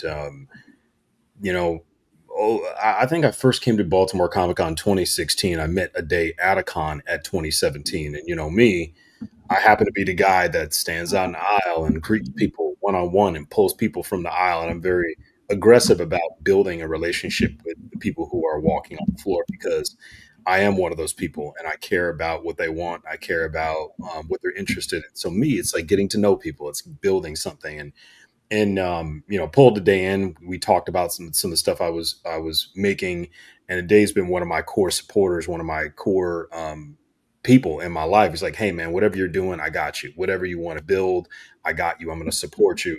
And for me, it was just love. You know what I'm saying? It's like brotherly love almost immediately. And I felt some type of way because I was like, man, he's a good dude. He's a solid cat, and I see that he wants to build and make his own universe of characters. So we chat about that. He'd tell me about Shadow Boxer and what he's planning and some of the people he's working with. So I could always see that we were running in step on lots of different things. And for me, when I work with people based on how we vibe and how we connect and how our chemistry is, as colleagues. And it's not like, hey, I don't want to work with somebody because they have a big following or because they have more social media, impressions than I do. Like, none of that fake shit matters to me. I can't stand it. It's the worst type of way to do business because there's nothing authentic about it. You know what I mean? Yeah. Like, a house of cards. Exactly. Like, it's all about the foundation we're building. If you want to build on a weak foundation, you're always going to falter in some way, shape, or form. You might not get as many hits, or you might not have as much support. You know what I'm saying? So, like, if you're doing it right, then you're always going to come out on top. You're always going to win the way you're supposed to, and that translates to people you work with too. So, man, I said it was a blessing to be able to meet him, link up with him and his family, get to know some of the stuff that they're passionate about, and that's Baltimore Comic Con 2017. 2017. Yeah. Mark? So I kind of want to take this next question in a different direction. I want to talk about indie comics and the industry as a whole. It seems that the year 2025 is the year for Black content creators to be in indie comics and doing self-publishing. What is it about indie comics that attracts wannabe? I don't want to say wannabe in like a negative sense, but attracts future creators to that medium to want to go and self-publish their own stories, like what you have done with your career? I say it's freedom, right? Like the ability to have your own story, bring it to people, to own their reactions, to own your profits, to be able to decide where your story goes from there. There are a lot of people, sadly, who use the indie space as their springboard, right? They go, if I can get enough people to buy this, then I'll get picked up by Marvel and DC or whatever. But that's not the lion's share of people. In my experience, again, I don't have TJ's 10 years of running a successful company behind me, at least not yet. But when I look at the indie space, to see people who have a story they always wanted to tell, and they believe in themselves enough to, to put their money where their mouth is, to put their time where their mouth is, which is more important than your money. Like your time, you'll never get back. And they said, hey, world, this is what I made. And they own the reaction. They own the love. They own the hate and the vitriol. They own the criticism. And if they do it right, they own, becoming a legend, becoming a myth in that regard. And that draws people in. And 2025 has been great because Black people have been going out of our way this year to be heard, because we've been yelling at people for a really long time about a lot of things.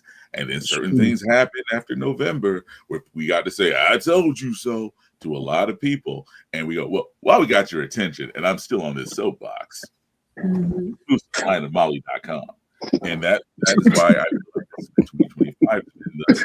It's been the FAFO year, right? The fuck around and found out year. Yep. And we're like, okay, well, you see, we're here now. We were okay to just be left alone. You didn't want to leave us alone.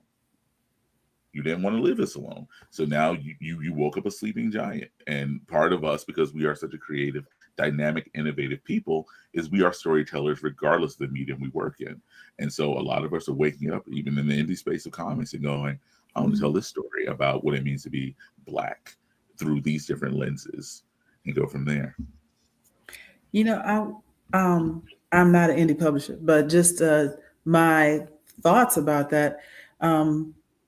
People gravitating to indie because they do have the talent and the creativity to eschew the formal capitalist machinery.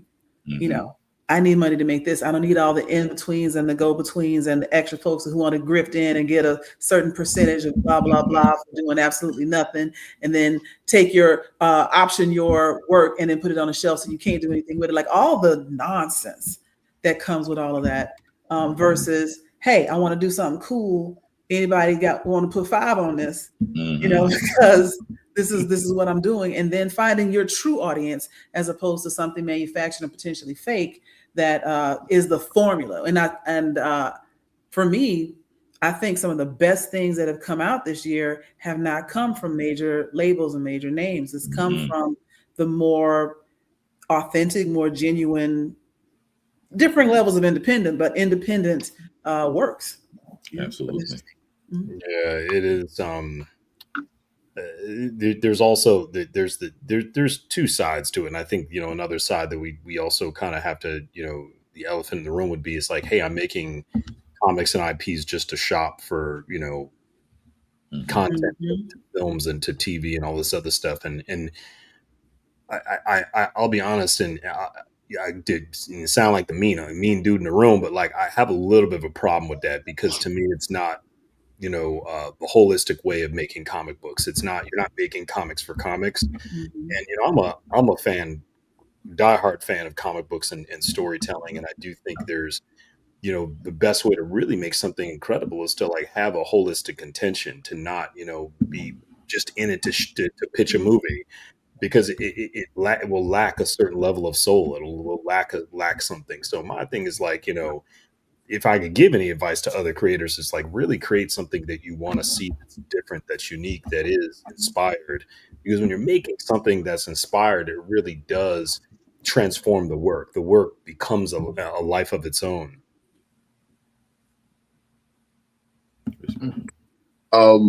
I think that's very factual.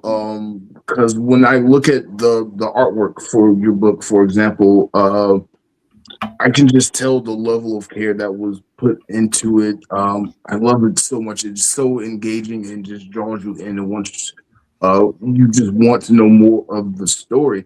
So that brings me to probably one of my favorite questions I love to ask comic creators when they come on my show.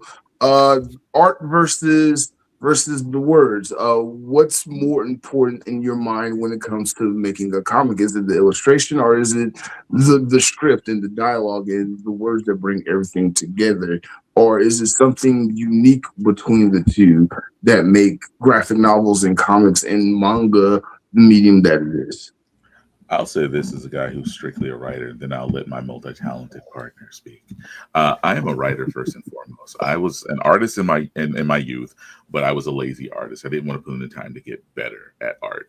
Writing's always just come naturally to me: dialogue, world building, etc. And this is a collaborative medium that people buy for the pictures. But honestly, without the pictures, it's not a comic. And so even as a writer, I feel as though the illustrations are what make it a comic. You can say what's more important in the history of storytelling, the spoken or written word versus, pictorial art. And that's a real debate to me. But if we're talking comics, a comic book or a manga or manhwa is not that without the art. Yeah, this is an interesting question because, guys that were my heroes growing up were like Todd McFarlane or, Brian Benjamin, who's Jim Lee's protege, guys who were incredibly talented illustrators. And let's say we use Todd McFarlane as an example, who, wanted to write and tried to write, but wasn't great at writing. And you get a lot of flack about not being a great writer. But, Todd McFarlane's one of the most important comic book artists like ever in the history of the medium. Like his covers have been recycled more times than not. There's literal fan clubs just for people who are collecting covers that are riffs off of his original Spider-Man cover. So like I do think the art is especially important because it does capture the imagination via the visuals. Like, what I'm saying? It does spark something in your brain that's, oh man, I've got to get into this. And I will say though that like while a story might be forgettable if the writing is bad, a story that has great art and great story combined are like unforgettable, and those become like the Watchmens of the world, or the Dark Knight Returns by Frank Miller, or even if you look at like one of my favorite Superman stories. A lot of people debate between like All Star Superman and like the Death of Superman, or like All Star Superman, and my favorite is what's the name of it again? Superman Red Sun. Oh, yeah. To me, it's the quintessential perfect Superman story. So like a Kingdom Come, like it's absolutely perfect with art and story. Kingdom Come's another example, bona fide classic, because again, we're talking about a book that has art that is just as impactful and powerful as the writing. So that's like reaching the top of the hill. The zenith of comics is when you can have a writer and an artist be perfect on both. And it's really, really difficult to do. So it's a loaded question. I'd love for perfect on both, but like I'm also kind of cool to look at a dope ass book with some fly pictures in it too. So Yeah. Now, when the two of you started working together, obviously, I remember you saying that it was just such a natural vibe for the two of you. What were some of the challenges or difficulties that the two of you together faced while working with each other for the first time? Well, I mean, I think for TJ and I, the world, just like the book, the story, the world, all of it came together. I'll put myself out there and say, for me, translating my day job to the odd day job was something I struggled with and still continue to tackle, because I'm corporate. Like I'm a corporate dude, and I say that because that's just what it is. And so, entering this space, it was really hard not to treat it the way that I treat the day job. Because, and again, not to say that I'm a terrible boss or anything when I'm doing the day job stuff, but I often in that setting don't get a chance to make the space for the humanity of the folks I'm working with. But TJ, when he approaches this, like he said, he approaches it based on pure intent, wanting to be in a beautiful collaborative space, the vibe of it. And so for me, it was an adjustment to be able to sit there and go, oh, okay, that's what we're doing. When the part of me that the day job is just like, no, I don't think, no, trust TJ on this, trust TJ on this. And so I'll say for me, the hardest part was really stepping into a space where I was being, I think, a tad harsh in my criticism of how, let's say someone might have been late on a page, or something like that, and just the part of me that is just like corporate is just like, but the part of me that really needs to own that I'm a part of this space and supposed to be a collaborator, supposed to be breathing life into this world, really had to come to the forefront so I could own the fact that this was going to be made when it was made. You can't rush You can't attain perfection. You damn sure can't rush the next best thing to perfection. Right. You're trying to set milestones and Gantt charts, trying to put people on a performance improvement Because that's what plan. I'm doing during the day. Like he and I are talking like once or twice a week, and we're getting the pages in eventually. It's a beautiful thing. But the rest of it is like 40 plus hours of me being a director somewhere with 25 plus people who depend on me to have my mess together so that they can, whatever. And then that's a very different world. That's why I call it the day job and the odd day job. Like I'm really trying to own my place here in the odd day job. And again, it's a blessing that this is my first chance and that TJ was there to help me along the way, to really help me appreciate the beauty of this, because he's coming from a beautiful place and he wants to keep us all there. Speaking of the day job and the odd day job, we'll get to that. Yeah, I think we got into some of that in a second, but before I forget my question, is there a plan for you to move into doing this full time? Is that one of your goals, or are you balanced now the way things are going? Oh, I've never had balance a day in my life. That's the sad part. Like I'm still trying to figure out how to be a dad and a loving husband and a reasonable neighbor who'll help you shovel. I'm still trying to figure all that out. I was way too deep into the day job. I'd like to have more time for the odd day job. I've lost a lot of time being focused on being comfortable and being paid. My dad told me when I was a kid, "You're gonna make somebody really rich someday," and didn't realize what a curse that was. Yeah. Because what he should have said is, "You're gonna be really rich through the den of your own work, your own effort, and your own inherent and innate genius." Is what you're supposed to say to your kids. What I say to my kids. And so now I'm really trying to own the fact that there can be equilibrium. I can have a day job and I can have the odd day job. It was always an either or prospect for me. And the reason the odd day job isn't happening until now is because if I'm putting them on the scale, one is like, oh, you get to make all this money doing whatever, blah, blah, blah. And this one is you get to start from the bottom. And you're not gonna be Drake for a long time. And I'm like, I got a wife and a mortgage and 2 children and a car. No, we just got a minivan. I'll catch you when I catch you, comic books. But now I realize the folly of that, and I think the beauty is being able to do both. I look at TJ, and I will continue to give him his flowers while he's here to smell them. TJ's got a day job. TJ doesn't do this 100% of the time, full time. He has a day job. He has family, friends, hobbies. He goes to the gym multiple times a week. He does all these things. And he still finds the time to, to go to several cons a year, to put out new books every year, and to do that. And so I look at that and I go, I want to be him when I grow up. I want to make that happen. Okay.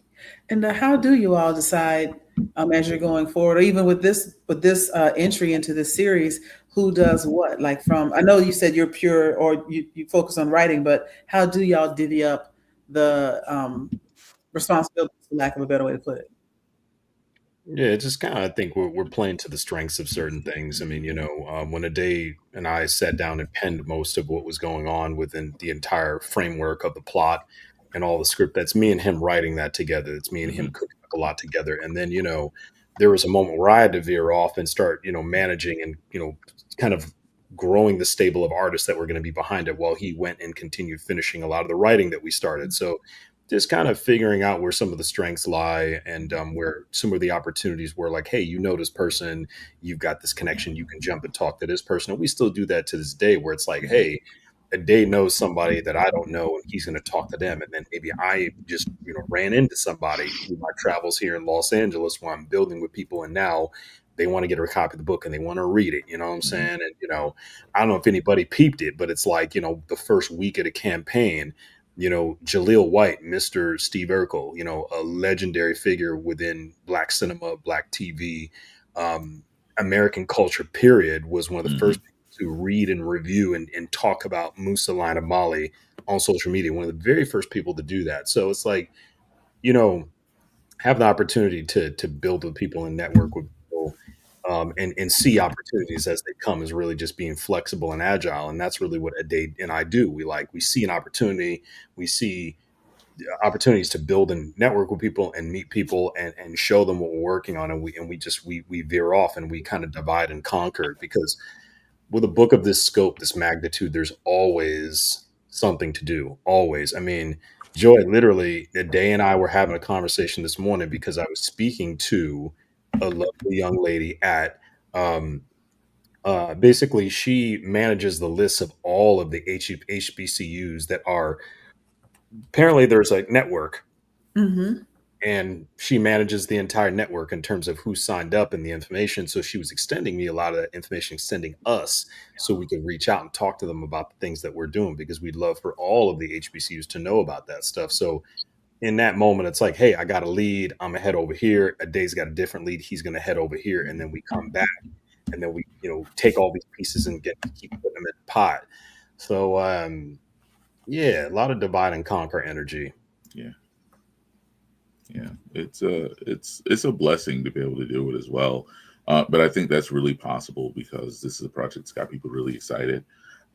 It's not like anything that a lot of people have seen. I can't say it's like it's never been done before because I don't know that for sure, but I know that we're striking at a very opportune time to get eyes on this and to begin this conversation. And there are people who are really just tired of the same old, and they're being very vocal about it, and they're voting with their dollars. And we're blessed that that we get to be an alternative for that. We have folks who are backing this campaign from all walks of life, not just from our communities, but for people who just see it and go, that looks interesting. And then every penny they put into it is a chance to make this something bigger and better and something more robust. And TJ and I we do get to war room it and brief on it and really try to play to our strengths, translating our skills in this space as well as outside of this space to make it happen. It's been a great exercise, and it's been a hell of a learning experience for me, and I wouldn't trade it for anything. Wonderful. I would like to propose a thought question for you, for the both of you, actually. A couple of years ago, I asked the nerd community, the Blerd community, this question. And because of your book, because of what you're doing, I'd like to propose this question to you as well. It seems like for us as African Americans in this country, we tend to gravitate towards Japanese culture, more Asian culture, like anime and manga, and kind of that whole mythos of creativity. One year at DragonCon, I asked this question, and I never forget this answer. It was Jesse J. Holiday. I'd end up doing an interview with him, and I proposed this question. And he brought up that because there's a lack of people telling our stories from Africa, a lack of African American stories being told within these mediums, within anime and comics and manga, is kind of the catalyst of why we in this country tend to go to more other people's cultures and find connection there versus within our own. Because growing up, there was no stories of like Musa or anyone of that nature that wasn't just a fictional character like Jon Stewart or anything that could tell us about ourselves, where we were prior to 1619 in the world stage. Do you think if more people were to tell these stories, more African Americans or more Black people in period would want to gravitate more towards our stories, or is it kind of a competition of culture, if that makes sense? I would say that personally, for me, looking for creative outlets and looking for stuff as a kid that to attach onto that was ethnic. For me, that like anime was ethnic because again, these were people that were not what I saw. They were, again, it was cultural, and I think that's why so many of us during that era love martial arts films. I know all my uncles would be in a room watching Jackie Chan and Jet Li movies. You know what I'm saying? Because literally, like, it was our window into a different culture that was ethnic and that we could at least, feel that there was some connective tissue to. But then, what we come to now in the 2025s, the 2020s, I'll say, is that there's a lot of pushback from the anime and manga companies. Are saying that, no, we actually don't accept you as Black people cosplaying our character, being in our world, or we're not. If we are going to put you in our thing, we're going to make fun of you, or it's going to be a pictorial thing that is, more derogatory or satirical. You know what I'm saying? So I think now we more than ever have to put our money where our communities are the best possible way. And that's why I said, I think when Target's a main example, Target wasn't rocking with us. They were trying to use us for what our monetary engine could be. And then boom, we took our money out of Target, we put it in another place, and then they were hurt because of it and they felt it. So I think we have to continue to do that. So if there are stories that are amazing, instead of going to the comic shop and getting the next issue of Absolute Batman, buy a copy of Musa Lion of Mali, musalionofmali.com, and support this book, because the more and more people we tell about it, the more and more people we get it to, the bigger we can build the IP, and then we can create the movies and the games and all that stuff that you're interested in that can affect kids at a young age. But comics is a great start. And I was going to also say that man, and I just lost my train of thought on that last piece that I wanted to add. Damn it, I hate when that happens. Yeah.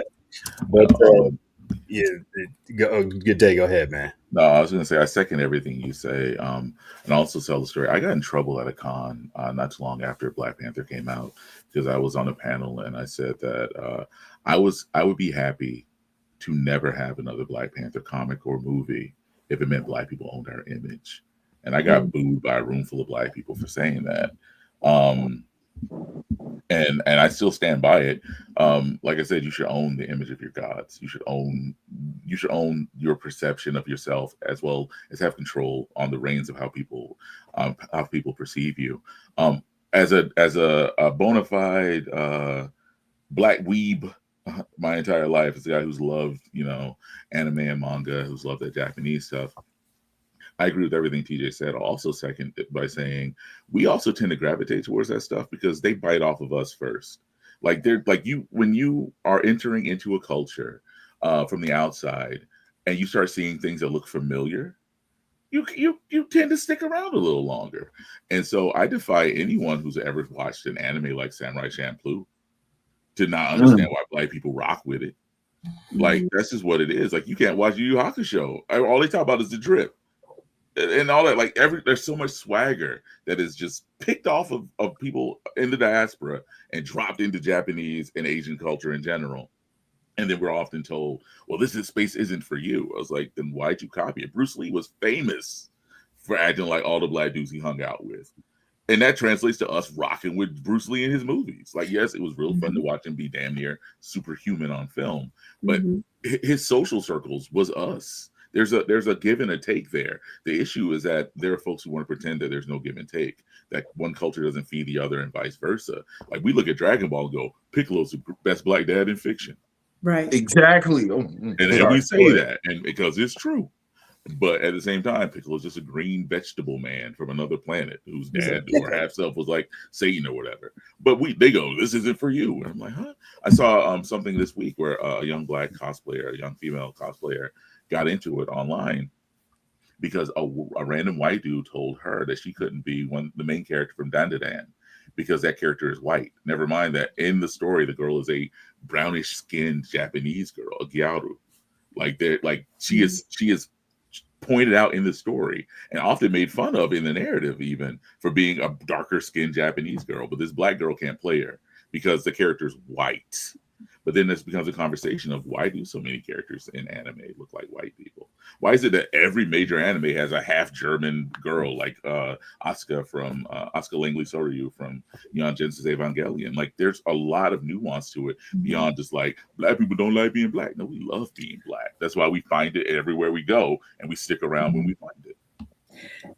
I think the impact of specifically British colonialism on so many outlets of media caused a lot of communities of color that otherwise would be chilling on each other to look down on each other. I mean, because I'm a fan of one particular K-pop band, but I also like K-drama and so on and so forth. So I've watched how people move online with all of this kind of thing. And, I also remember, some of the Blaxploitation movies of the 60s and 70s, where we absolutely taken karate and not knowing the name. One of James Brown's favorite lyrics or famous lyrics, I don't know karate, but I know crazy. There's we have done our own share of not understanding a culture, but liking pieces of it.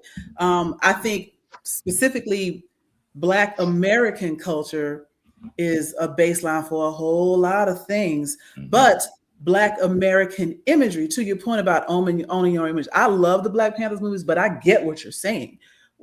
If we could own our own image, we wouldn't need a fake world.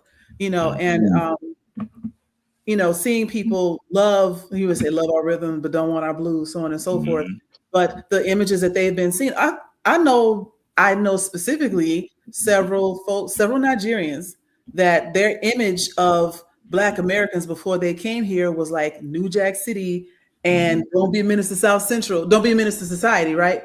And so the same way you had like Yellow Peril, if we could get back to the era of the Black Panthers where they were bringing together the Latin community and the various Asian communities in the United States and writ large across the world, it'd be a whole different story. And I think there'd be more cultural appreciation versus this who was first, that goes back and forth.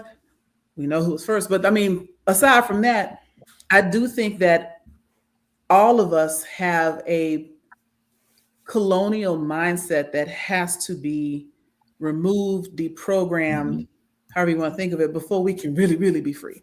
Because sometimes even as we're building art, it is still there, Yeah. So taking ourselves loose from that, I think, would free up a lot of energy and collaboration, Yeah, it's true. And also one thing that's important, and I think this echoes a lot of what everyone's been saying. We also have just a lack of knowledge of self. Yeah. So that when we as Black people leave our community to go look for something cool, we don't realize that we're just picking up what we left somewhere. Black people in America, we created rock, gospel, the blues, all this stuff. And whenever we get sick of it, we drop it like a hashtag. And they pick it up and they go, look, Vanilla Ice was the best rapper ever. Like, no, that's not how that happened. Like, even when we talk about the martial arts and Kung Fu and where it came from, look up the Mantu arts in Kemet. Yeah. Like look up, we thought yoga's Indian. No, not really. Not like that. Not like you think. You got to understand the migration into India, first of all. Like Raphael said in Turtles 1990, cricket. Nobody understands cricket. Got to know what a trumpet is to understand cricket. And that's that kind of thing. That's what it is. We look at it and we go, they own it. And we don't have the self-esteem to own it. So it's theirs, right? It's theirs. Like, there are Black people who love K-pop. But we're being honest. I mean, my wife and I watch K-dramas on Netflix all the time. Vincenzo's the best one by far, I think. You got to watch Bloodhounds. Maybe it's on the list. But the thing is, K-pop is R&B for people that don't like Black people. Yeah, literally, Teddy Riley went over there and was like, "Yeah, I got some beats for y'all. You want it?" Yeah, exactly. That's all it is. But we look at it and we go, BTS, and I'm like, really? What about New Edition? Dancing, dressing like us, all of that. And then saying racist stuff. I'm like, what do you like? No, dude, you're not. But it really does tie to the fact that we don't know enough about ourselves, which is why a project like this, I feel, is very important. Because even if we don't say, hey, we went back in time, we recorded Mansa Musa in 8K and brought you the footage, at the very least, you can read the book and go, I wonder how much of that was bullshit and how much wasn't, and then go learn something about yourself. Yeah, we with the book want to spark the brain for a curiosity. We hope that after you guys read this book, you're thirsty and hungry for knowledge, and then hungry for the next issue, the next volume. So that's a big thing for us. I've seen so many truly ignorant posts, and I'm not talking about ignorant like, oh, they're so ignorant, but I mean ignorant like have no knowledge, no understanding. I see so many ignorant posts across social media where folks, I'm not even talking about like ancient history, like they don't know their parents or grandparents' story, let alone anything beyond. Like they know Martin Luther King and Rosa Parks and scene, and don't know all of that. So I think there's another reason I want to share this with all of my peer groups and every group chat I'm in. They hit me with these good morning texts every day. I'm about to flood them with this in return. Thank you. Yeah, I tell people, even in corporate America, I'm 3 generations out of slavery and 2 out of sharecropping, because I literally am. My wife grew up in a house around the corner from the plantation her family was on. Wow. Oh, wow. When we go back home, the plantation's still there, and she grew up in the house separated by a little park now. So her family never even left the plantation. She grew up in the house that her great-great-grandfather built when they were kicked off the property in 1866. And so they just kept rebuilding the house over and over again and trying to expand the land. And the city came in, bulldozed a bunch of Black houses in between, and just put a park there. So her grandma's house was the one that got to stay. They forever bulldozing us out for a park. Yeah, I mean, we wouldn't have Central Park. Highway. Speaking of joy, I don't know if you saw this, but I found out something about Six Flags. And I tagged you in it because I Before you was talk about hoping. that, look into that a little bit more before you talk Well, about that. it brought up this topic I wanted to bring up of like what you just said, like how they constantly destroy like black communities and things within this country and kind of take us apart is more than just like what we're saying. Like we can bring up Lake Lanier, how that was a black town, so many different quarries and lakes that used to be uh just things that were built for us by us that were just taken away because once we start doing good in this country, the other people look at us and say that's not fair and they want to take it away from us. But yeah, I wasn't going to talk about the 6 o'clock thing, but just kind of lead up more to the bigger picture of it all. That's all I wanted to say. Yeah, and to your point about them wanting to take it away from us, it's not that they are. It is that they're jealous. It is that they don't like to see it, but also it gives lie to the basis of white supremacy, which is their identity. If we succeed, they don't exist. And so they look at it and say, that's why it's such an attack to them. You know, they're saving their own sense of self and they have to destroy what we build because we're not supposed to be able to do that. They cannot exist as superior and living inferior at the same time. So they just kill it all, burn it all, bomb it all over and over again. The only good thing, not the only good thing, but in my front, the only good thing that integration did from us is dilute the target. You bombing us, you bombing my white neighbors too. You know, just it's the way I've always seen it. Right. So in order to fight back against that in a country, and really a company, because countries have prime ministers and kings, companies have presidents and vice presidents. But in a country that is driven by, vice and capitalism, the best thing you can do is to vote with your dollars. The best thing you can do is to be intentional with how you spend, to treat your wallet like a convent and the ballot like a whorehouse, so that they can come to you. And they come to you and they say, "Hey, I'll give you this," and you go, "What you got for me?" And in the meantime, you make sure your dollar circulates as much as it can, which is why it's very important that even during this broadcast, you go to MusaLionofMali.com and show your support, because you have to understand that if we don't make it ourselves, and I don't mean TJ and I mean us in general, if we don't make it, it won't get made. Michael Jackson is the greatest entertainer that's ever existed, but his name is Michael Jackson. So in 500 years, they will say he is white. Yep. And they'll pull pictures too. Yep. They'll look at his pictures and say he always looked like that. They won't say they drove him insane hanging out with all those people, Liza Minnelli and all that. It's important that we own and that we build, and that if they come to take it, we stand tall, stand firm, and we swing back in every way that is measurable. And that we say, hey, this is us. We're sick of warning you. When I was a kid, I wrote an X-Men comic that will never see the light of day. And it was when I realized this. My dad told me I was onto something, though. I wrote a line where Magneto said to a young mutant boy, if they will not respect your equality, allow them to fear your superiority. And that's how I feel about us. And that's what we have to do. They're looking for your line again about the wallet and the voting box. Oh, no. So you're supposed to treat your wallet like a convent and the ballot like a whorehouse. Man, you keep your money to you and your people, and you let them come to you, and they pay you for your vote. Talk about it.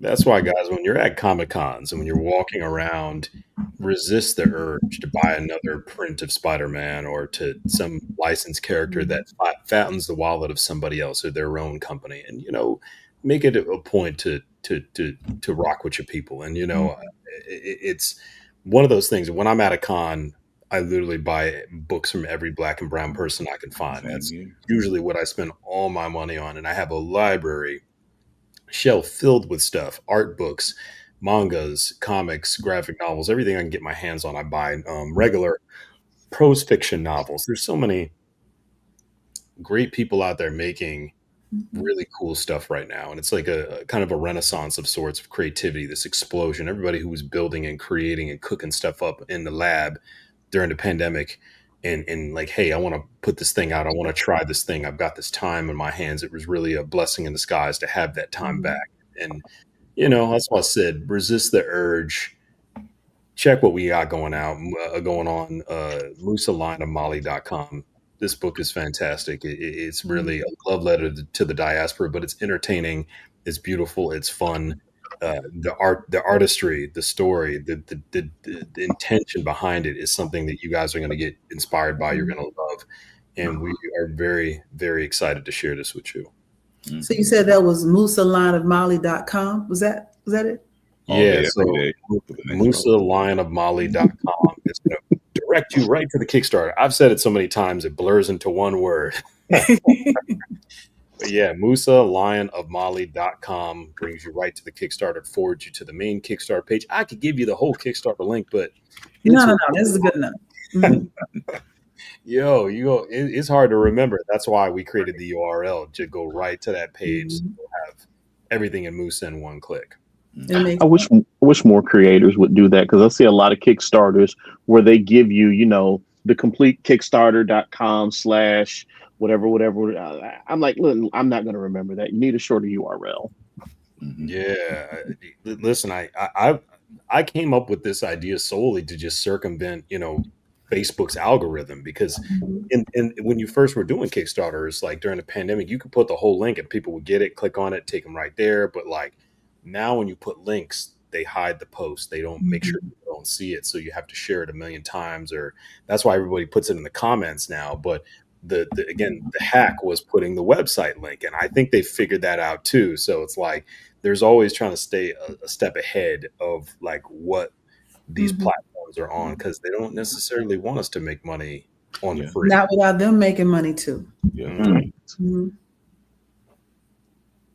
So, guys, I personally have enjoyed this conversation. I wasn't joking earlier when I said y'all gonna be sick of me, because I am going to absolutely reach out to y'all after I back at the level I promised, because I'm doing that as soon as we hang up. That's what adult money is for. He is 100% telling the truth. Yeah. Because I have got to be in this any final questions? Any final parting words from our panelists here? I am beyond grateful, appreciative that I got a chance to build with y'all. I've been friends with Mo and John for many years. I love what they're doing. Shout out to them for creating this incredible platform. They're in Egypt right now, winning, having a great time, building, enriching themselves, enriching their IPs and the stuff that they're cooking up. I'm really proud of them as friends and colleagues. I love them. Shout out to them. Mark and Mouse, I see y'all hustling, grinding out in the streets at these cons, getting the interviews, just working hard. And I just admire what you're doing, man. That's why I got your card on my desk. Like I'm tapping in with you. I'm staying connected with what you're building, and very excited. And it was even doper to see that y'all are connected. Y'all did the Voltron thing. You got a collective podcast happening. Joy, you're amazing. Thank you. And shout out to Danny. Appreciate you so much. Listen, I had a great time. Guys, please check out our book. You're going to love it. Everybody who's watching, get this book. We have tiers as low as $5. If you can only do 5, then do 5. But if you can do 500, do that too. Anything in between. There's the entire library of Ray Comics stuff is available, digital, physical. There's T-shirts. There's a bunch of really cool stuff that we can't wait to get in your hands. Mark's got a copy of one of those books, which I absolutely, one of my favorites. Joystick Angels has music, so like we're trying to bring you some heat. So just invest in us, and we'll take you to the promised land. Most definitely. Nice. I want to thank everyone for an excellent conversation. I want to thank you all for welcoming me onto your platform as a newcomer. Like Joy said, I will also say y'all gonna be sick of me. This is the first major project, but I got a lot in the hopper. I have a lot of ideas I've been sitting on, and I've really enjoyed this process and this chance to grow in a different way, to challenge myself in a different way, and to see everyone in this space, to get to know what you all are doing, to see what you're building, to gain a new appreciation for the work that you do, not only evangelizing, but also just owning the culture. Like it's part and parcel of what we're talking about. It's cool to be a fan. It's even more fun, and it's even more important to be on the supply side of what we're doing as content creators. So my hat's off to every one of you on this podcast and around the world that are taking the time to make sure people know what's going on, what's popping, and what's hot. And thank you again for having me. Yeah, no problem. I'm so happy you two were able to come on. There's so much more that we could get into, like with Ray Comics, Comic Shop. Ade, I saw that you were a game developer. I would love to jump down that rabbit hole with you. So you are both welcome to come back on the show anytime and just tell your life story, because I am intrigued about learning about other nerds and how they got to where they are in nerddom. But thank you both so much for coming on. What's that website again for those who didn't quite get it, who want to come and support? What's the website? Musa, lionofmali.com. Thank you. Thank you so much. Thank you. But thank y'all so much for coming on again. This has been such actually, I want to say a surprise episode, because you came and hit me up and we just had to squeeze it in and make it work. So I want to make sure we got it in, but thank you for coming on. Thank everybody for watching Blerdkast Live. Thank Joy and Moose for holding it down in my emergency absence. Thank y'all so much. Next week, we got something special for y'all because Anime Week in Atlanta's this weekend, and next Monday we'll be going live at our regular time, 8 p.m. for the AWA post show. So until then, we'll see y'all later. Peace. Hey.